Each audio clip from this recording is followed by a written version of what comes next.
This is Street Fighter Alpha 3. Here comes a new challenger. That's enough! Unbeatable! This is the Lukefitz Street Fighter Alpha 3 podcast with your hosts, Lukefitz and Lukefitz. It's showtime! Hello and welcome to the 6th episode of the Lukefitz podcast. Today we are joined by the spiritual grandfather of Alpha 3 in Australia, Dr. Allo. So we're going to be getting into his origin story, what kind of keeps him playing Alpha 3 all the way in 2020, what motivates him to dedicate so much time and energy to the community, how he developed his incredible execution and so much more. But without further ado, it's a pleasure to introduce Dr. Allo. So over to you, the quest to kick off the interview. Thanks, Luke. Welcome, Dr. Allo. How are you today? Yeah, good. Thanks for having me on. This is exciting to be part of the podcast finally. Yeah, it's good to finally have you on. I think you're our most requested guest. Oh, by far. Yeah, by far. Yeah. That's humbling. That's really humbling and awesome at the same time. Yeah, and thanks for waking up earlier than you planned on waking up. No worries. So if you hear like a loud snore or something halfway through the interview, you kind of know why. Yeah, okay. We'll try and cut them out. We'll cut most of those out. Yeah, I know. Thanks for editing. Hey. Yeah, Luke's got great editing skills. Luke's got great editing skills. Don't worry about it. Yeah, I don't doubt that at all. That's how he sounds so cool on the mic, you know. Anyway, to get into the interview, how did you get into Alpha 3? I was definitely a big fan of Street Fighter, even in the early incarnations, back in the World Warrior days. And I followed Street Fighter 2 all the way up to, Super Street Fighter. And then back in high school, now you're going to get an idea of how old I am. But back in high school, I was like, oh my goodness, there's this new game Alpha out, and it was kind of getting in the way of my whole year 11, year 12 studies. But I was like amazed at the artistic style and how it was just building on Street Fighter 2, and that kind of got me into the Alpha series. And as each iteration kept coming out, so Alpha 2 and then Alpha 3, I was like, oh wow, it just keeps getting better and better. So was that in the arcade? Were you playing, like, when you talk about being into Street Fighter 2 when it was coming out? Was there an arcade scene in Australia at the time, or was that more on consoles? Yeah, so that I did visit the arcades a fair bit. So I'd go in there, pop a dollar in here and there, and I wasn't particularly skilled at it, back then, but it was more just, it was just a cartoon. To me, it was a cartoon that had come to life. It was, watching, such a well animated set of characters fighting one another with incredible fluidity. And yet you were in control of it, and that appealed to me to no end. And I just loved sort of visiting the arcades several times. I know a lot of times I'd be wasting good like $10 to $12 on playing the game, while my parents were kind of like just they were very supportive of it, still standing there waiting for me for a good half an hour to an hour in time zone. They used to have it called time zone back classic. Yeah, and it was just fantastic. And the feeling of nostalgia it brings back nowadays, even when playing it, is amazing. So yeah. Well, what are some of your early memories of playing against other people? Interestingly enough, I never really played against many people at all. I essentially started, I think, back in the early days. We're talking about year 2000 now, I think, when I first got my Dreamcast and my arcade sticks. And I think realistically, I really only got a chance to play with my sister, who's actually pretty decent at Street Fighter. Yeah, she is actually the one. I've some of you guys might have seen me bring my arcade stick to some of the local games, and they actually are her sticks. They're not even mine. Right. Is she going to enter one of the Alpha 3 tournaments one day? Yeah, she's not really into Alpha. She played a bit of Alpha with me, but she's sort of now more into Street Fighter 5, but still doesn't play very much nowadays. Yeah. We've all got so much stuff. Jobs and life. Yeah. I know. I can't believe we've got other focuses in life. I know, exactly. It's not a full-time job for you. I know.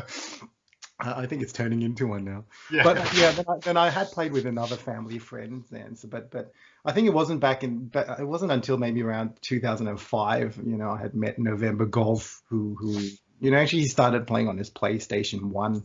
Yeah, and you start seeing, playing against a computer is so different than playing against a human who has the ability to think, who has the ability to react to you, who has the ability to adapt. And that itself sort of breathed new life into my love for the fighting game genre as well, and specifically Alpha 3. And I got to say, November Golf, we keep talking about this rivalry. I know when he was back in his PlayStation days, he wasn't very comfortable playing with the pad because it wasn't his preferred control, and he was much easier to beat back in the day.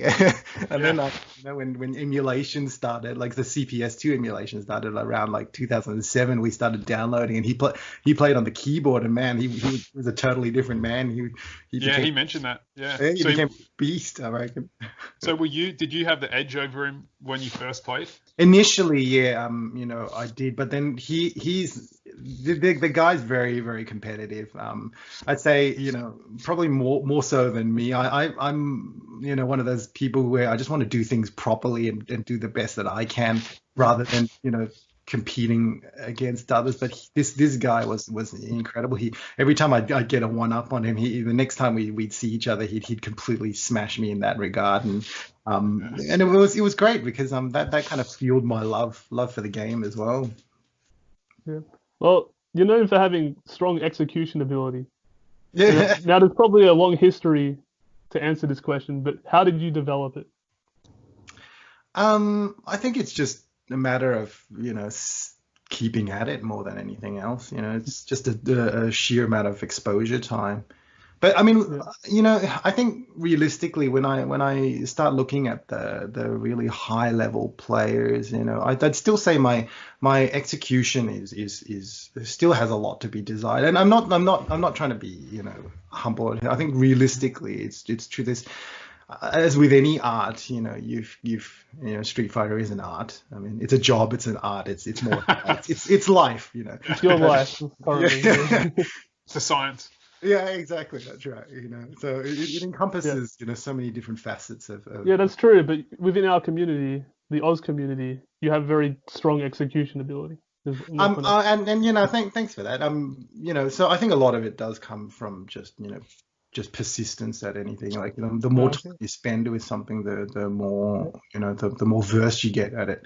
And right. Street Fighter is no different. I think a lot of it also comes down to me. I'm one of those people where I have a thirst for knowledge, and it doesn't extend just to Street Fighter. It's just me as a person. I want to collect information. I want to collect knowledge, and I have this. I think a desire to also want to teach and to help. And this extends even to my own professional life. Mm-hmm. Okay, so you didn't build like a super AI in the verse. Actually, I did actually even tinker around with the way the AI works by doing like hacking of the RAM. So basically, how a lot of cheat codes work by basically altering memory addresses in the RAM. So and I would actually, there was a version called Nebula, which allowed you to do what we call conditional formatting. So you could actually essentially change certain addresses in the RAM based on some other addresses that are in the RAM or certain button presses. And it was really cool because I try to make Bison, the last boss, a little bit harder to fight. And I did a lot of training programs and whatnot that even in the Discord there's links to it at the moment. And if I had my way again, I might not be in the health profession. I might actually have done something more computer orientated. Working for Capcom. Yeah, that would have been amazing. Hey, if I had my way, I think we'd be up to Alpha 10 by now. Yeah. With all the practice you've been doing over the years, in this current time, who would you say is your strongest character? The ones who I know and most comfortable with would be Gen A again and V Geef. But that doesn't necessarily mean that, I get the best results or my most consistent win streaks with them, if you know where I'm coming from. Yeah. Is I mean, that- your Geep is pretty strong. I feel like you get some pretty consistent win streaks with him.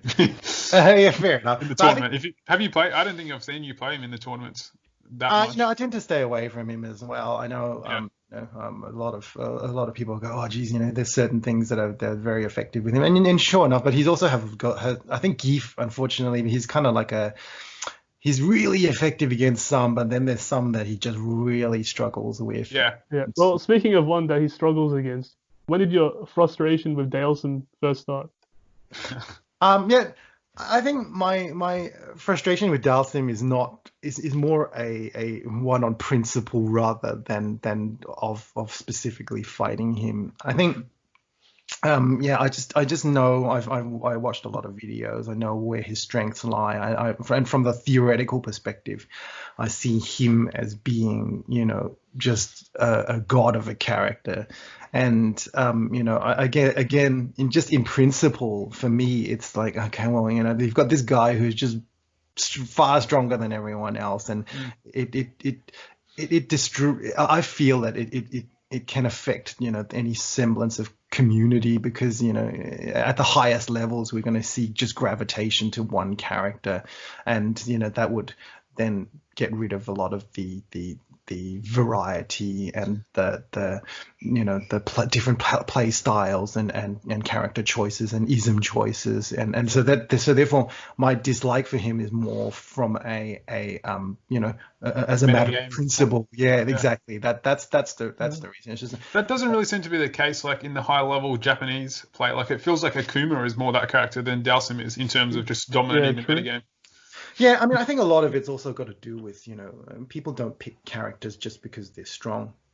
In a community setting, if there's one character that's just, far more powerful than someone else, I think that can dissuade a lot of people from wanting to continue playing, because they're just like, oh, this is just far too strong.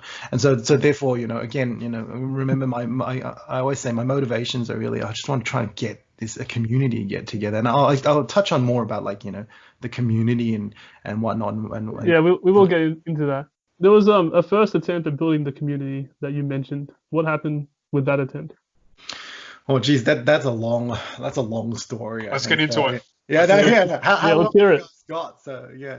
Yeah. Well, let me kind of explain, I think, the whole backstory to it, and why, I guess, where the motivation came from, and what I experienced, and how everything came about. So, as I said, this is probably going to be pretty long-winded. So, feel free to just interject whenever, because I reckon I can. Good.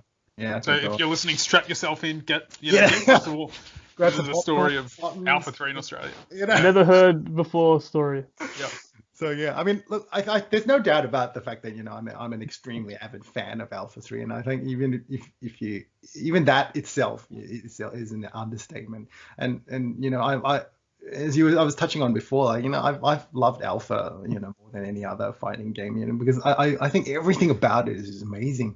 As I was saying earlier, I love the artistic style, but since Alpha 3, the roster of characters increased so much, and I love the depth of the mechanics to the game. Even now, there's just so much to be learned about the mechanics of Alpha 3 that I'm still finding out more about it. On a sort of daily, almost a daily, well, not that well, but on a weekly basis, there'd be kind of something I'd be that's really interesting. And I still feel like, Alpha 3, the mechanics is just so much deeper than any other fighting game I've played before. I have played, a lot of other fighters, including the old school fighters like, Third Strike, Super Turbo, and even a lot of the Versus series as well. And so, because of my love for it and that rivalry with November Golf that I had earlier, I've always wanted to be part of a community of other players who shared the love for this game. I just wanted to be able to find others who had this same passion for it, and be able to engage in discussions about the game and what they liked about it, and not even just technique wise, but just from a passion and conceptual point of view, like what is it that draws you to it and whatnot. It just having that dialogue would just I just see as being very satisfying.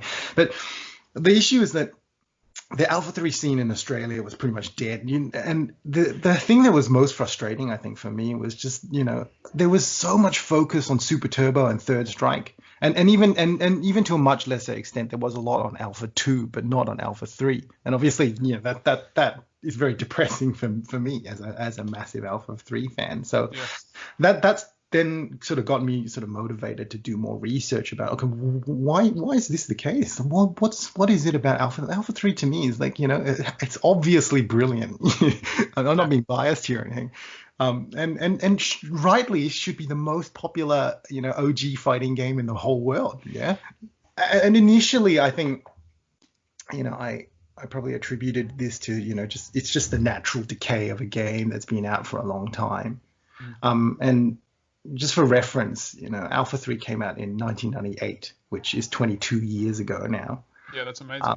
But the interesting thing is that at the time, this was a long time ago, but we're talking about 2005 when I started to play with November Golf.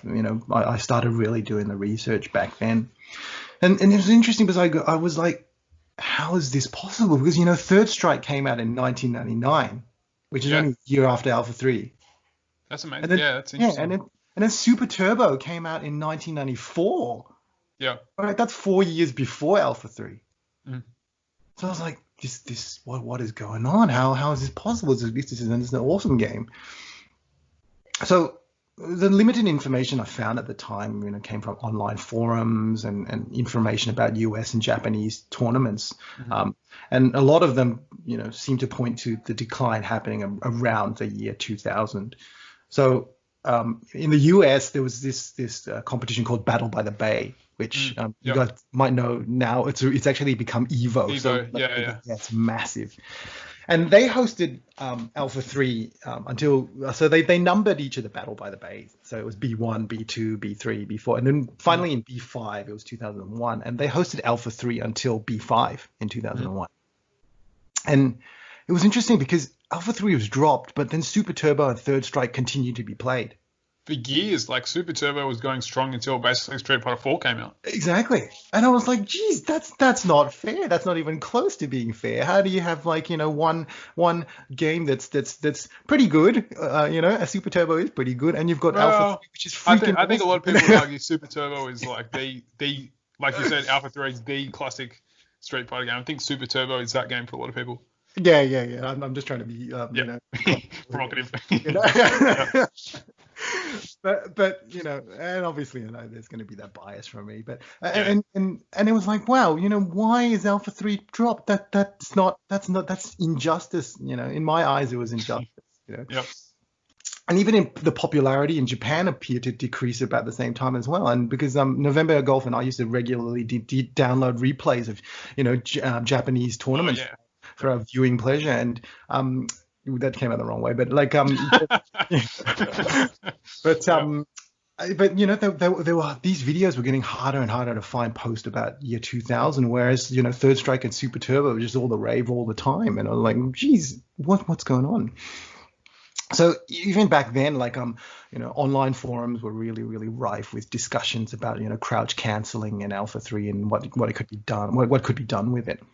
And when was that discovered? Do you know when crouch canceling was discovered? Because I think that video with the famous 1998, VIA and Daigo video, they're not crouch canceling at all. They weren't, yeah. So it was actually only about the year 2000. From what I found out from the forums back then, it was only about the year 2000 that crouch canceling was discovered. So I think there's going to be a lot of people who particularly like newer viewers and whatnot, who are not really going to be aware of what crouch canceling is. So let me just kind of explain crouch canceling anyway. So basically the system in Alpha 3 is such that when your opponent is knocked down while they're airborne, so has a knockdown, you can essentially, before they hit the ground again, you can juggle them for more damage. So, I mean, obviously, if you kept juggling them, that wouldn't really be a fair system. So to make this fair, the Capcom they introduced this mechanic where you can flip in midair to escape juggles.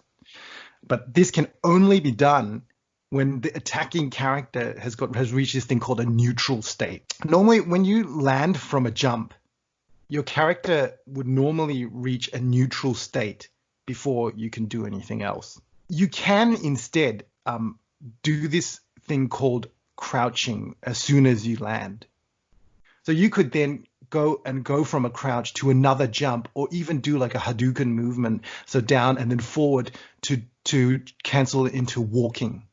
Mm-hmm. And so that means you could land from your jump, go into a crouch, go into a walk or another jump, and essentially completely bypass that neutral state. So no neutral state means no flip.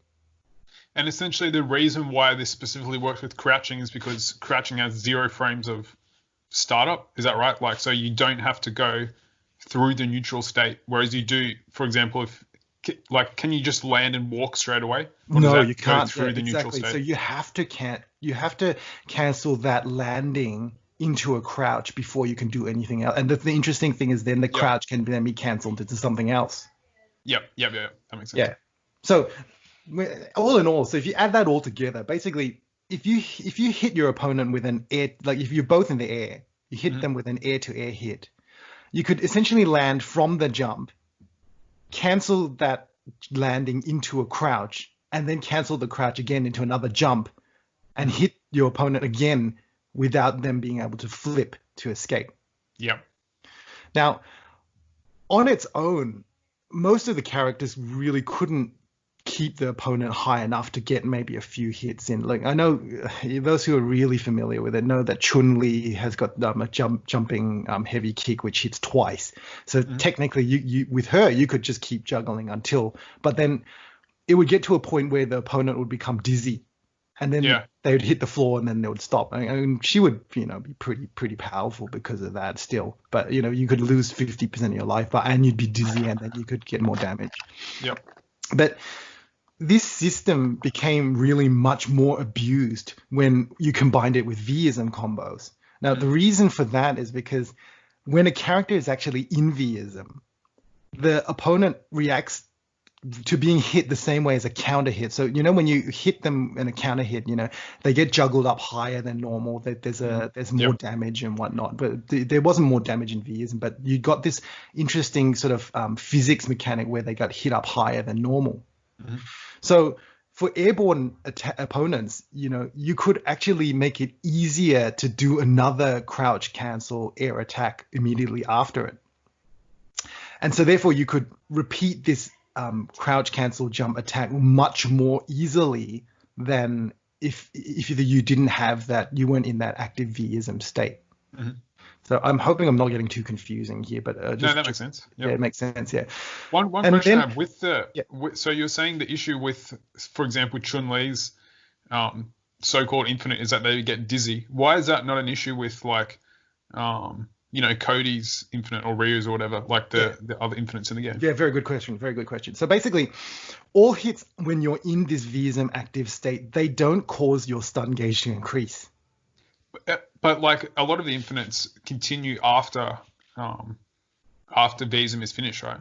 Yeah, but what happens is the last hits and everything are still effectively influenced by the end of the Vism. So that's why that's why you can keep juggling them, because they're still in the state where they have their hits done that is similar to counter hit after the Vism is finished. So while your combo continues that began while you're in Vism, the properties of Vism still continue, even if you no longer have like a meter.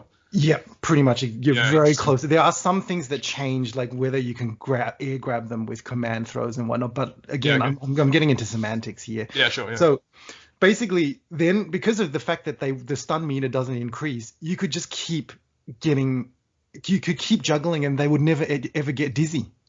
Right. Yeah. So then this would lead to the ability for just a certain proportion of the Alpha 3 cast to just continuously juggle forever. And that's where the infinite combos came from.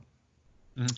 So I'm not going to go into too much detail, but there's some other mechanics about how you set it up and why it works, and how you stay vulnerable immediately after a flip, which helps you transition. But I'm not going to go into that now. But yeah. So let's start getting into what happened and why it had effects on communities and whatnot. So this is where Quest was trying to head to. So basically, I had a lot of discussions with a lot of people online back even in 2005, even all the way up till now. So I've been talking to people on Facebook, Instagram, Reddit, Twitter, every single social media platform you can possibly think of. As evangelist of Alpha 3. Yeah, I know. So I think if you go and search a lot of the forums, you'll kind of see my name plastered everywhere. So yeah. But there was a lot of discussion, and there's no doubt that the discovery of these infinite combos had really strong effect on both the gamers themselves and the general public's view of the game. I think one of your previous guests, Sandman, who was like an Alpha 3 diehard sort of player, he even said something similar as well. And unfortunately, I think even a lot of people even immediately think, okay, well, as soon as you mention Alpha 3, like the word infinite also starts to come to their head. Yeah. There's essentially kind of two sides to it. So, one side, you got people who think, infinites are cheap and they're not fun to be on the receiving end of it. And, you can't really do anything. And some people are like, it just makes me think Alpha 3 wasn't programmed properly, and some people go, oh, well, it feels really unbalanced because of this. But then you've got the other side of the story where, the advocates are like, well, give strength to certain characters who are not really, who are comparatively unplayable without them. And even though it's not the most difficult thing to pull off, it's still, it is not easy to execute as well. And it is a degree of skill. It's a demonstration of skill as well. Yeah. Okay, so you've got the two points of view, which are, equally valid. And that then creates this factioned approach. It's kind of like half of them are going, well, I don't like it because of this. And the others, well, I like it because of this. So that itself creates division, And I'm quite sure that Capcom was really, really aware of the effect that the Infinites would have on the game and the damage that the reputation damage. Yeah, that's true. It is a divisive issue. So on the topic again of starting the community, you define poor guy. It was like problematic. Yeah, that's basically where I came in. So I think Capcom did try to fix this. They used upper and all sorts of stuff, and this is why I want to talk a little bit about sort of like the upper thing. They did want to fix it because they knew about it and they released this patch, but they didn't fix a lot of the other other people would call it unfair mechanics like unblockables and whatnot. But and like Blanca's got this the heavy punchy electricity guard crush thing. If you catch them in the air, I think Lukefitz, you've seen that. You've seen how effective it can be. Anyways, basically, I've always wanted to be part of an Alpha 3 community because, obviously I love the game so much.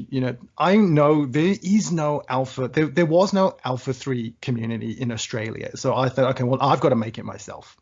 Yeah. So basically, if there's something, if there's something out there that you want and it's not there, well, don't complain about it. Go and do it yourself. So I thought, okay, well, I know there's going to be challenges here because Alpha 3 is already on the back foot compared to Super Turbo and Third Strike, and I knew, okay, this is going to be tough, but I didn't realize how tough it was actually going to be. So I initially started trying to collect, players even before in the offline, world by trying to get on shoryuken.com and Osdo, because they were around for a long time since I think even back in 2002, they a lot of them were. Yeah, sure, yeah. But I essentially, try to get in touch with a lot of people, and I was trying to get people to meet up in arcades and all sorts of stuff, and it was virtually impossible. Virtually no one out there. But then there was still a lot of people who were interested in Super Turbo and Third Strike.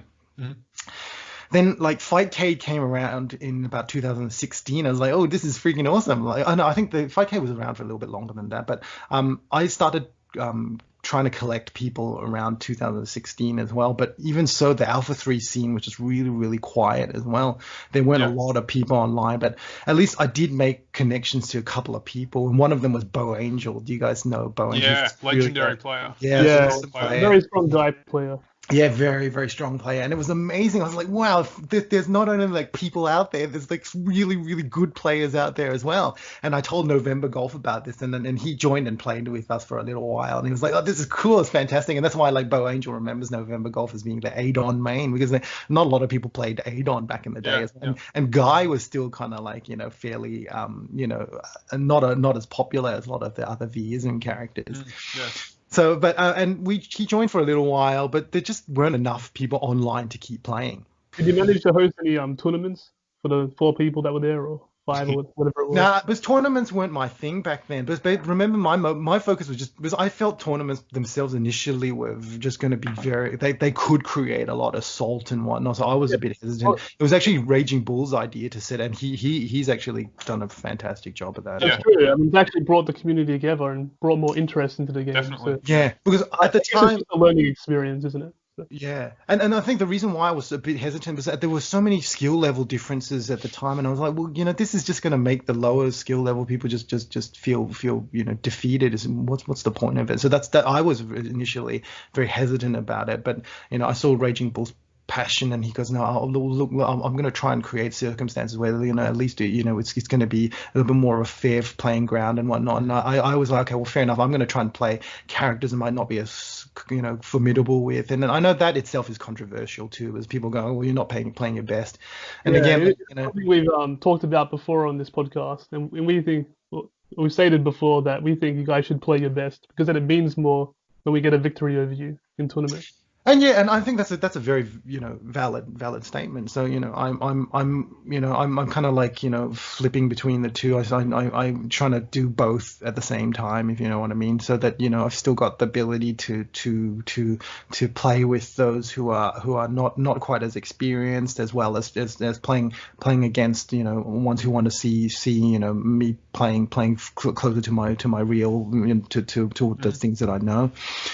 But anyway, so continue on with that story. So building it. So then 30th anniversary came out in 2018, and I was like, oh great, yay! This is my opportunity. This is it. Yeah. Yep. This is my chance to start connecting with Alpha 3 players again. But interestingly, I only, even with Anniversary Collection, I got it pretty much as soon as it came out, and there weren't that many people online. Yeah, it's just dead. It was dead. I was like, what is going on? I just paid good. And now you can get it for $14. But when it first came out, I think it was like $50, $60 or something like that. So, I was like one of those ones. I was like, this is my chance to build it again. I was like, what is going on? Well, this community is so freaking hard to build. Yep. But I did manage to find some players, and some of them were some of them were from Australia, and some of them were at least sort of in the Asia Pacific region. So that the lag wasn't as bad. And this is when I was like, oh, I'll just try playing with some of the easier to set up infinites and whatnot, like reuse one. Although I think the setup's still not quite as reliable as some of the others, like Cody. But the big thing is more that didn't go down well. Like, it didn't go down well at all. People, were throwing curse words around, and people were as kind enough to remind me as to, oh, well, this is the reason why I never played this game in the first place. And I'm like, great. So then I was like, oh, great, this is freaking so nightmarish, so hard. So I still wanted to build this community. I'm like, no, I'm not giving up. This I love this game too much. And some people might say this is obsessive compulsive, but I really had the drive to want to build this, because this is the game that I really felt needed to get the love, because it was a great game. It was fantastic, and people just weren't seeing it. Yeah. So I did my research. I'm going to speak to as many people as I can from all fighting game forums around Australia, all the social networking platforms you can imagine. And I think, if you look at a lot of the Facebook fighting game pages, like their official pages, you'll probably see my mug up everywhere. Wow. But anyone who even expressed a remote interest in Alpha 1, 2, or 3, any of them, they became a contact for me. Right? So I was like, wow, so this is organized. Yeah, I was like, I was sending out messages like daily. This is how severe it got. And then a common theme that I noticed was that many people thought like Alpha 3 was all just about infinites. And I'd even hear a lot of people saying, but I don't want to play. It's infinites are what makes Alpha 3 Alpha 3. And I'm like, what? No, this is the whole reputation thing that this is how did it get to why is that the case? I thought that's not even true.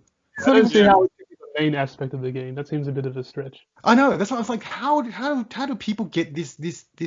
I think they get it from watching like Ver and the high-level Japanese tournament footage at like modern tournaments. The game does seem to revolve around infinites. Yeah, and I think that's the thing. It because the tournaments and everything show that, it gives people that impression, and it kind of blindsides them to the fact that it doesn't pay tribute, that concept, that thinking doesn't pay tribute or respect to the other great characteristics that make that I feel make Alpha 3, which is like, their juggling system, their air flipping, their counter hits, the guard crushes, and the fact that you've got lots of different isms and all sort of stuff, Yeah, very rich mechanical game. Exactly. And then I even asked some of them, I was like, so if you've got an issue with it, well, what are your thoughts about like in the Versus series? Some of them played the Versus series, and I thought, okay, well, what are your thoughts about that? There's Infinites all and that. And a lot of them goes, well, it seemed to fit games like this, but it didn't. They felt it didn't belong in like a serious fighter. And I was like, oh, well, at least they think Alpha 3 is a serious fighter. Is awesome. Yeah, I'll take interesting credit. Though, like Marvel vs. Capcom 2 is up there with Super Turbo as like one of the old school games. Yeah, and exactly. It's like filled with infinites. It's just like completely broken in many respects.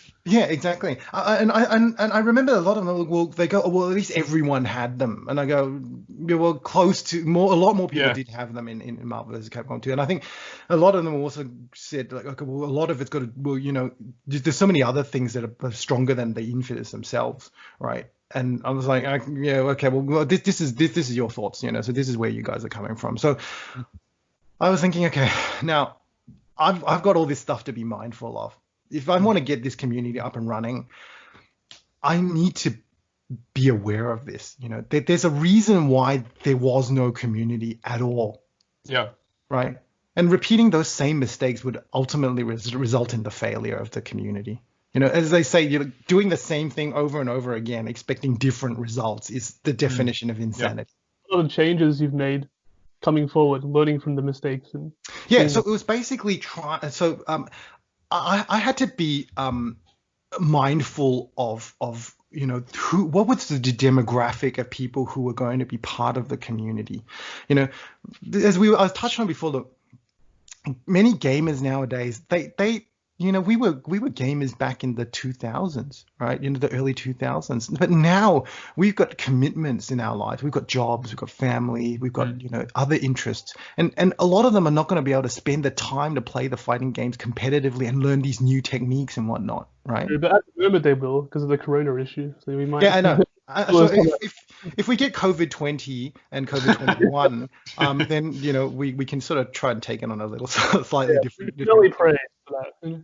Yeah. But at the same token, I'm just hoping civilization's not going to be completely wiped out by that. So as much as it would be great to have a great a great flourishing community, we don't. You need a universe to exist to have a community. Yeah, exactly. That's exactly right. So I've just realized having living people is pretty much a requirement for a community. So that was another thing that I had to consider. Living people. So that's fair enough.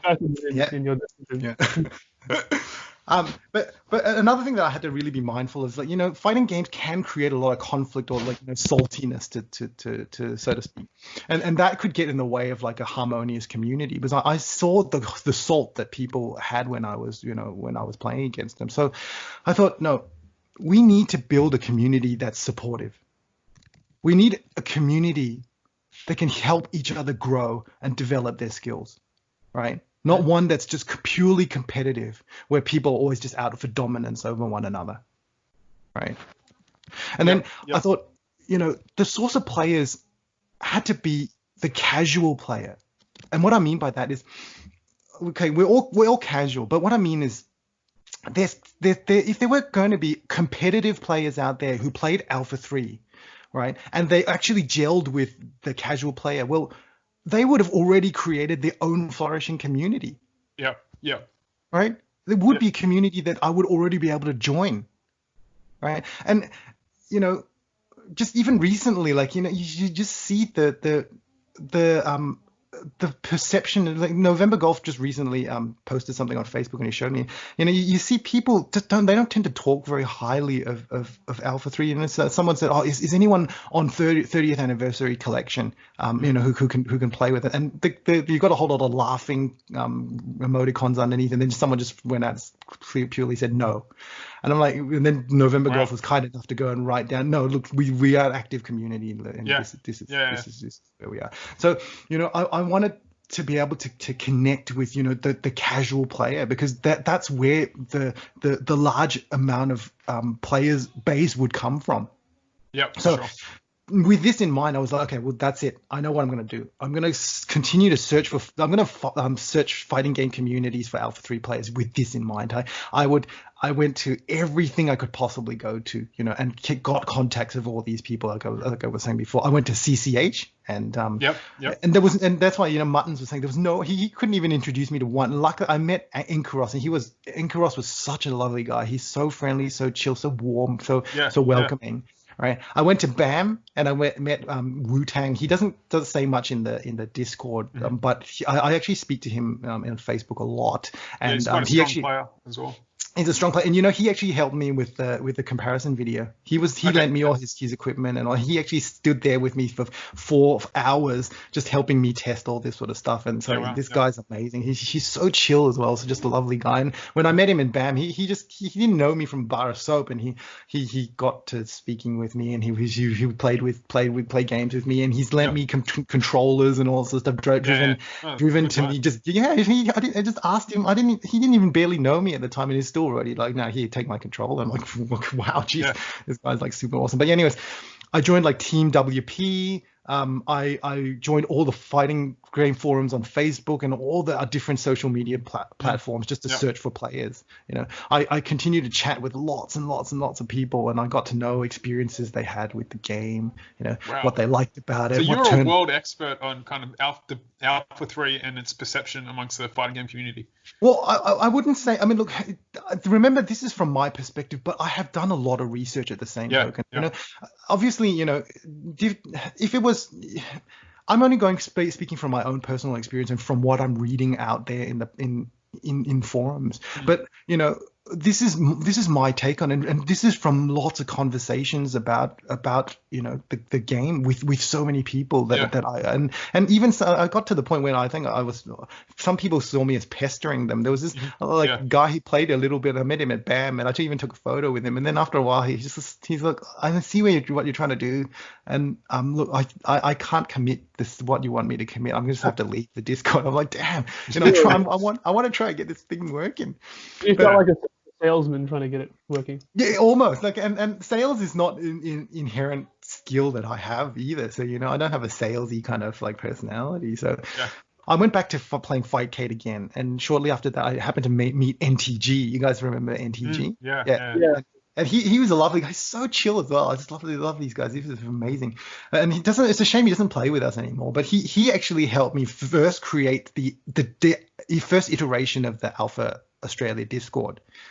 And from there, all my contacts, I started really trying to coerce them to join our Discord. To coerce them. I know. I was like, that's how much effort that I was going to. I was like, come on. Your cousin, like, you never talked to you. Like, but some of the best, I'm still in contact with some. There's this guy from ACT who he's like wins like Super Turbo tournaments back to front, and he actually expressed desire to join, but he also he didn't have a PC, so I was like, really? Wow, true. Wow. Yeah, I know. But then I got some really great players, like Sendo. I got off Facebook, and he joined us, and he's amazing as well. So which is really good. But and then there were a lot of them. They were like, but I want to play the characters from the consoles, and I said, look, I'll find a way for you guys to join us. And Raging Bull and I were like doing research on how we could play that online, but there's still no real reliable way to do that at the moment. I wanted to ask you about the YouTube channel. How videos being received, and what feedback have you got from them? Yeah, so the YouTube channel was so I'll say like why I started up, I guess, in the first place. So this is kind of a bit of a side project that came about because a lot of the newer players, they were like, oh, can you show me how? I want to know how to do this, but there's not a lot of resources out there and the resources that are out there, they showed how they just showed a video of doing it, but they didn't really tell instructions. Yeah, there were no like, okay, well, what buttons are you actually pressing? It wasn't transcribed properly, and or it was in Japanese, Yep. and most of us can't speak fluent Japanese, including myself. I mean, I can say, which I think when Chun-Li means, I beat the heck out of you. No, it doesn't say that. Doesn't mean that. But they weren't helpful clips at all. There was no real helpful information. So and what I used to do, I remember this guy called DJ BJ. He was with us for a little while, and then he was trying to play Sodom, and I'd record little short clips, and then I'd send them to him and whatnot. Yeah. And Discord would say, "Oh, they're not. Your clips are too big, and whatnot." I was like, "This is a nightmare." So then I thought, okay, well, instead of me creating individual short clips of videos and sending them out to each and every player who asked me, I thought, well, why not record the information in a public place to access? And I thought, well, you know what? At the same time, this is an opportunity. This is an opportunity to get an even larger audience. Turn a problem into an opportunity. Yeah.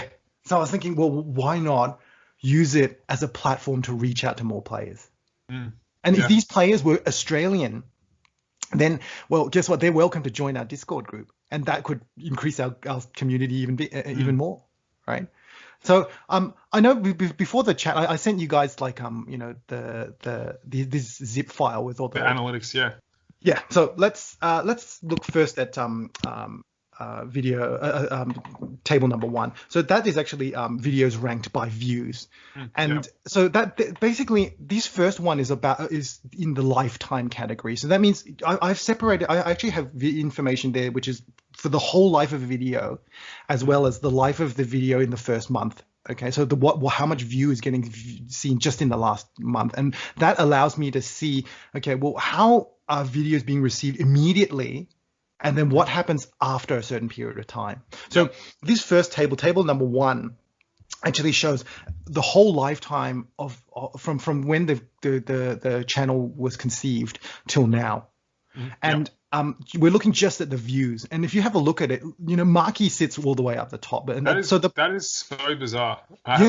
Why is that? I have no idea, and that's the thing. I don't know what it is with Marky, whether or not the character is interesting, or she looks cute, or whether or not she didn't even know that she was in the game. Like, or maybe she exists in CVS Capcom versus SNK 2, which then a lot of people might have played it. But again, she wasn't really high tier. I don't know what it is, but there's a lot of interest. And I know some of the other players like Ditch Art had experience with Marky. He was like, I'd like to play Marky as well. So.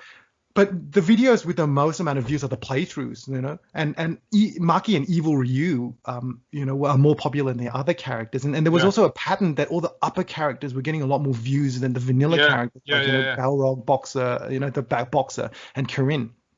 And then the Arcade Perfect video was after that, and I think it was interesting. It goes to show a lot of people were interested in the specific differences between the games and whatnot. But then that's where you guys come in. I would say I think that's just really interesting content as well, and like from a viewer's perspective, like it's an interesting video to watch in and of itself. And that's amazing. I mean, I love hearing that. That's kind of like got to my head's going to give me. But I love hearing that. I like the fact that the content itself is engaging. Yeah, this podcast made it into the top 5. Yeah, and that's the thing. So this is where you guys come in. So your podcasts were up next in terms of the views. But you know what? It's not just that. Your average time of view time. So I'm going to get to the next table shortly. But you guys were having significantly higher view times in total compared to all the other videos, and so therefore like your content was so engaging that the people who watched it didn't just tune in for a short time and go, oh, this is neat. They would watch it and they'd keep watching. They would stay focused and stay attentive through the podcast. And I was thinking, this is freaking amazing. You guys know what the community is after, and you've got a platform and a structure that is really engaging for people. Well, hopefully they're still listening now as we're saying this. Yeah. This is very meta. Everyone that's listening. Yeah, I know. Your support. Please like and subscribe as well. Yeah, that's awesome. You guys have already got the YouTube, mentality, which hit that bell. That's Give us a thumbs up. Leave a comment. That is awesome. That's fantastic. Find us on Patreon. Yeah, and then like still on that table, like immediately after that, like the finals of the Alpha 3 Upper tournament that we held in Victoria. There's a theme here. There's a theme. There's a theme there, I know, and so I was like, wow, okay, I'll give my summary of it at the end, but let's look at number 2, because this really shows you guys your podcast in a massive light. So let's look at table number 2. Yeah, watch time. This one is basically the whole life of all the videos, based on watch time, and if you look at that, just look at it. It's podcast 3, podcast 2, podcast 1, podcast 4. Okay, there's a version of Alpha 3 in between there, that okay, and then podcast 5. All your podcasts, the 5 episodes that have been that have been released so far, they rank higher than all the other videos, right? Well, it's also, if you have a longer video, it's going to have higher average watch time. I mean, that is true, but like, and I suppose that's why the playthroughs themselves have a longer watch time. Yeah. But like, the point he was making was our watch time is even longer than the playthroughs, and they have a long. Yeah, exactly. Yeah, that's true. But anyways, let's look at table number 3. And this is really telling. This is really interesting. Man, this is an academic episode of the podcast. This is me in a nutshell. That's By the way, to everyone listening, the exam will be on next week. Yeah. I hope you're writing down notes right now. Yeah. So there'll be an oral presentation as well. There'll be a question on crouch cancelling. There'll be a question on the history of Alpha 3's perception in the community. No, that's all. So yeah, but looking at table 3, so if you look at the playlists only, this blew my mind when I saw this. The 50, can you see that? 50% of it is essentially the view of that the Alpha 3 Upper Vic tournament. Yeah. 50% of total watch time is in that upper tournament. So, and then after that, you've got variable combo videos and then the playthroughs. Yeah. But the difference between the top 4 there. Yeah. More upper. But the thing is that tournament is like head and shoulders above everything else. It's not even close. It's a massive difference. And so that was really mind-boggling when I saw that information as well. So, and then if you look, so I'm looking at the 1 month stuff now. So I've shortened it to 28 days. So if you look at table number 4, right? So that's you're looking at the total views. The Alpha 3 Upper Vic tournament ranks at number 1, just in the last 28 days only. Then interestingly, it's me doing that Ryu Infinite. Yeah. That's my favorite video on the channel. Yeah. How could you not? I guess it's engaging. Just the title is the biggest troll.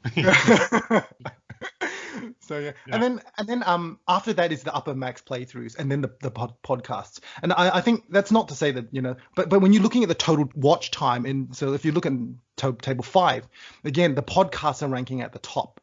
In terms of total watch time. But again, Marquee is still sitting up there, and I still just don't know what it is about this Marquee that is so appealing. So in summary, I guess my interpretation of the data is that your podcasts are getting the most watch times, and this is happening really, really very early on, as soon as they get uploaded, and then I think there's a bit of a taper off after that, effect after that.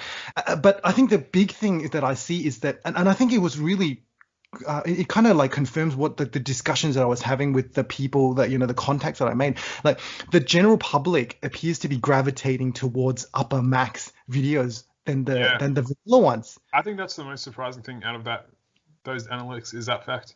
Yeah, and I think that could maybe be because of the fact that we're probably the only ones who actually are able to host the information online to like a reasonable skill level, because all the stuff that I see out there is like just people who know how to crouching heavy kick about 20 times, which in itself is a skill, still I don't want to poo-poo that. You mean you've seen Giorgiani play, right? Like, this guy's are freaking amazing with his he just does a standing heavy punch and a crouching heavy kick, and he still manages to take out 100% of the Discord, but it's kind of embarrassing. We're all losing to this guy that doesn't know half the mechanics.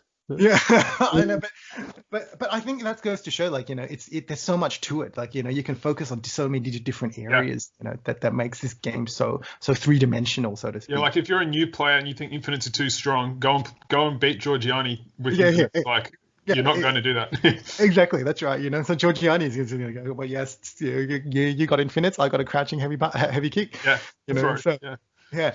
But I think the big thing is like, there's obviously interest in this game, in the upper max game out there. Yeah. And what I want to do is I want to be able to capitalize on this and see how many of these viewers one day might become active members of our group. Yeah. Well, for me, the ones that were hardest were the ones that I got November Golf to do, was he plays those characters, Yeah. So he's really good with doing all those rave combos and whatnot. Like the Rolento, the V Rolento one. I want to see that one. Yeah, because like Rolento's ones are still not really reliable. We've been playing around with them for a fair bit, and he used Rolento a lot as well. Typically, would you say were the hardest?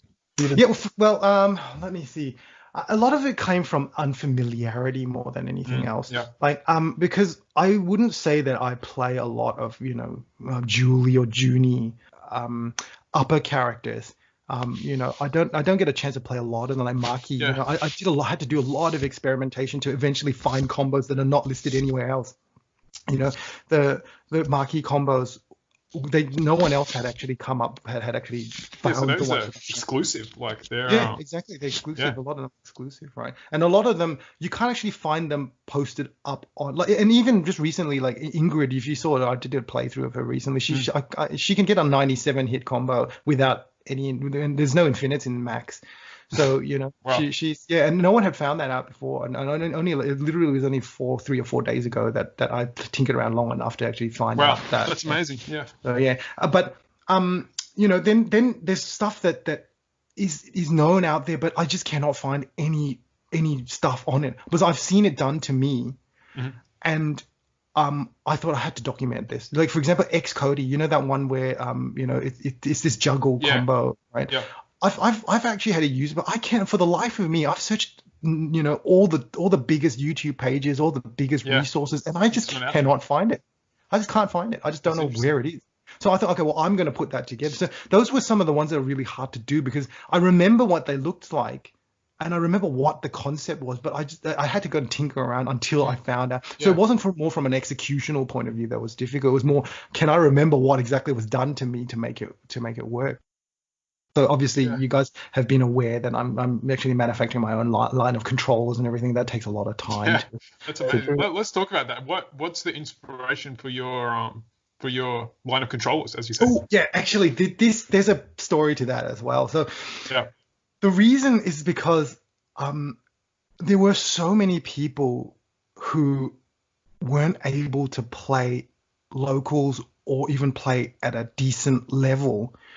Because they could only play on keyboard. Yep. That's a big factor. Yeah.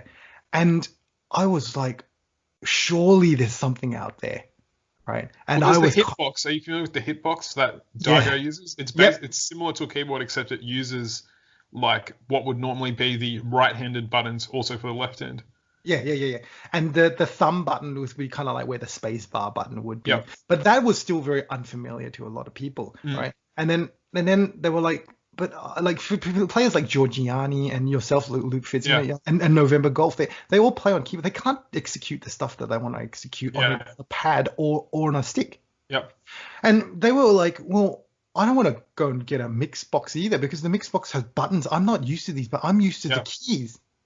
Yep. And I was like, oh god! And then there were people who go, okay, well, I've played on a mix box before, a hitbox before, but the buttons are smaller than they would be on a stick. So I have to readapt. I was like, and again, I was like, okay, well, if something's not out there, don't complain about it. Go and do it. It's an opportunity, yeah. Yeah, it's an opportunity. So that's a thing with this podcast.